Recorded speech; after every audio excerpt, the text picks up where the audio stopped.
My name is Sasha. About a year ago, I decided to move here from Prince George to meet my boyfriend, Jesse, who I had met online. Jesse was amazing. He was sweet and kind. He was all that I had ever wanted from a guy.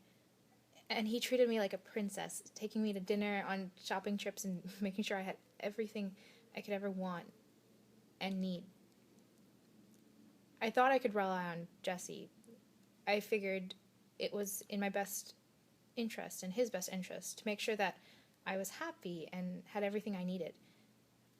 After a few months of living together, though, things became weird. Jesse was suddenly confronting me about the amount of money he had been spending on me. He told me that he had maxed out his cards and to provide the gifts for me.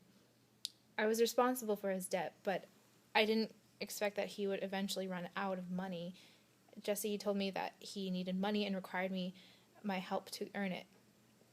So he set up a date for me, saying he needed me to hang out with his friends for a few hours to earn back some of the money.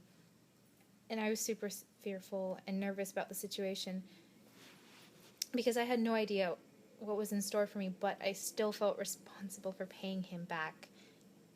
Jesse, of course, reassured me that everything would be okay and I don't need to worry at all. I reluctantly agreed to meet with his friend, which was definitely a mistake. On the day I was supposed to go well and be okay, I was forced to perform sexual acts for Jesse's friends in return for money. It was one of the lowest moments of my life. I returned home that night, so with many thoughts and emotions running through my head and my mind and my body, it was an overwhelming experience. Then Jesse told me that had more dates set up. At first, I refused to go on dates and told him that I would get a job to help pay off his debt. But that wasn't good enough. For the first time in our relationship, Jesse punched me in the face and told me that I must do what he says.